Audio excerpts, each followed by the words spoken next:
Global skill development mission में आपका स्वागत है। हेलो फ्रेंड्स, ट्रिपल सी की इस सीरीज़ में आपका स्वागत है। मेरा नाम है वरिंदर सिंह। पिछले सेशन में हमने क्लासिफिकेशन ऑफ कंप्यूटर्स की जानकारी ली थी। आइए इस सेशन में बात करते हैं आईटी गैजेट्स और उसके प्रयोग के बारे में। बेसिकली आईटी का मतलब information and communication technology word से लिया जाता है। Television, cellphone, personal computer, tablet आदि सब इसके एग्जांपल्स हैं। आज की डेट में जो आप इलेक्ट्रॉनिक कम्युनिकेशन डिवाइसेस देखते हैं, मोबाइल्स देखते हैं, कंप्यूटर देखते हैं, टैबलेट्स देखते हैं, वे सब आईटी डिवाइसेस ही हैं। मैं आपको ये भी बता दूं कि आज की डेट में हमारे पास इंटरनेट से जुड़ने के लिए मोबाइल सपोर्टेड डिवाइसेस हैं, वायरलेस टेक्नोलॉजीज़ हैं, वायर बेस्ड टेक्नोलॉजीज़ हैं। इसमें भी काफ़ी सारी डिवाइसेस शामिल की जाती हैं। वे सब भी आईटी गैजेट्स या आईटी डिवाइसेस में ही आते हैं। जहाँ ये डिवाइसेस आपके लिए एक दूसरे से बात करना संभव बनाती हैं, काम करना आसान बनाती है, वहीं बिजनेस प्रोस्पेक्ट से भी ये इंपॉर्टेंट हो जाती हैं। आप अपने स्मार्टफोन से काफ़ी सारे काम बैठे बैठे कर सकते हैं और पूरा का पूरा बिजनेस ही आज की डेट में एक फ़ोन में समा गया है। आप ऑनलाइन सेल्स कर सकते हैं, ऑनलाइन परचेज कर सकते हैं, आप वीडियो कॉल कर सकते हैं, आप अपने कोटेशंस या पीडीएफ फाइल भेज सकते हैं। तो इस तरह की काफ़ी सारी चीज़ें हैं जो आईटी गैजेट्स के बिना या आईटी डिवाइसेस के बिना पॉसिबल नहीं। मैंने तो अभी सिंपल एग्जांपल दिया है, लेकिन हम अपने जीवन में बहुत सारे कार्यों में इन आईटी डिवाइसेस का प्रयोग करते हैं। इसकी वजह से हमारा पूरा का पूरा लाइफस्टाइल या एक तरह से कहीं जीवन बदल ही गया है। आईटी डिवाइसेस में आजकल जो इम्पोर्टेंट पार्ट बन गए हैं वो मोबाइल है, टैबलेट है, लैपटॉप है, डेस्कटॉप है, टीवी है, जीपीएस, ये सब आईटी डिवाइसेस के एग्जांपल्स हैं। आइए अब बात करते हैं आईटी गैजेट्स और उनके यूजेस के बारे में। अभी लाइफ का कोई भी ऐसा पार्ट या एक तरह से ये कहते हैं कि पहलू नहीं है जहाँ पे आईटी गैजेट्स हम यूज़ ना करते हों। लगभग सारा दिन हम इन गैजेट्स के साथ बिजी रहते हैं, लेकिन फिर भी कुछ प्राइमरी यूजेज हैं, मैं उनकी जानकारी आपको दे देता हूँ। आईटी गैजेट्स में आप मोबाइल की बात करें तो वर्ल्ड में कहीं भी रहें आप वीडियो कॉल से कभी भी किसी से भी बात कर सकते हैं। कंप्यूटर पे रहें तो आप स्काइप और बहुत सारे सॉफ्टवेयर आते हैं जिनके साथ आप बातचीत कर सकते हैं दूर बैठे बैठे एक दूसरे के साथ। इसी तरह से आईटी गैजेट्स की बात करें तो लैपटॉप, टीवी, मोबाइल, ये सब स्मॉल साइजेज में अवेलेबल हैं।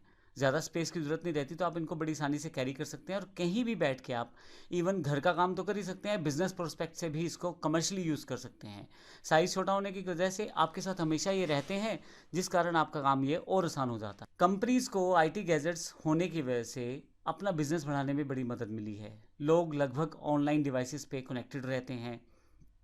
बहुत सारी कंपनियां अपना प्रचार करती हैं डिजिटली, जिसकी वजह से ऑनलाइन शॉपिंग या ऑनलाइन बिजनेस बहुत ज़्यादा बढ़ गया है और इस तरह से कंपनीज़ को अपना व्यापार फैलाने में मदद मिली है।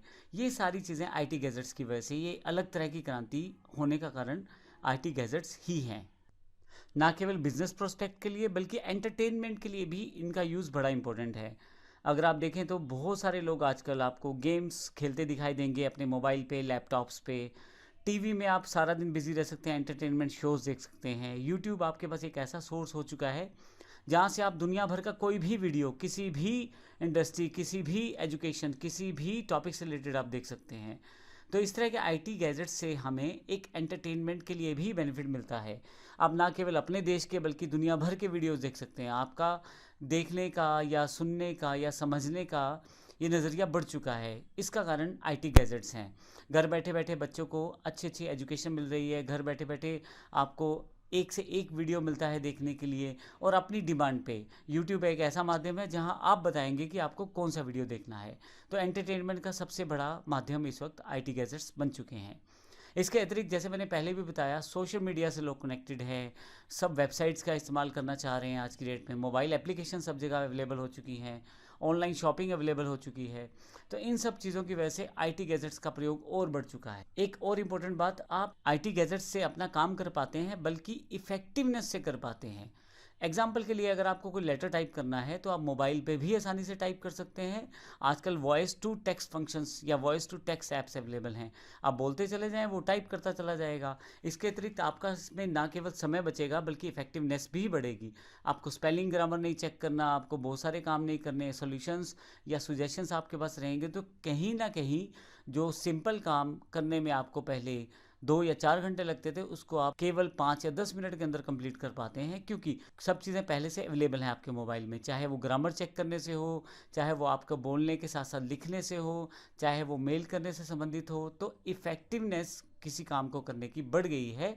ये भी आईटी गैजेट्स की वजह से ही अवेलेबल हुआ है। अगर मैं इन डिवाइसेस की बात एजुकेशन सेक्टर में करूं तो एजुकेशन सेक्टर में इसका सबसे बड़ा बेनिफिट यही मिला है कि ऑनलाइन एजुकेशन या स्मार्ट क्लासेस, आजकल वर्चुअल क्लासेस का चलन बहुत ज़्यादा है, ऑडियो वीडियो से क्लासेस दी जाती हैं, लाइव क्लासेस दी जाती हैं। एक टीचर शायद दिल्ली में बैठा हो लेकिन एक हरियाणा के छोटे से गांव में स्टूडेंट उसको देख के सीख पा रहा है। तो ये बड़ा इंपॉर्टेंट हो गया, बड़ा आसान हो गया इन चीज़ों के साथ। इंटरनेट, आईटी डिवाइसेस के साथ जुड़ के एजुकेशन लेना बड़ा आसान हो चुका है।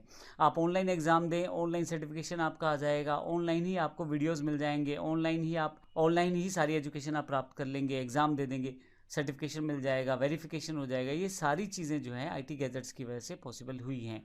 एजुकेशन के क्षेत्र में इसका योगदान बहुत ज़्यादा है।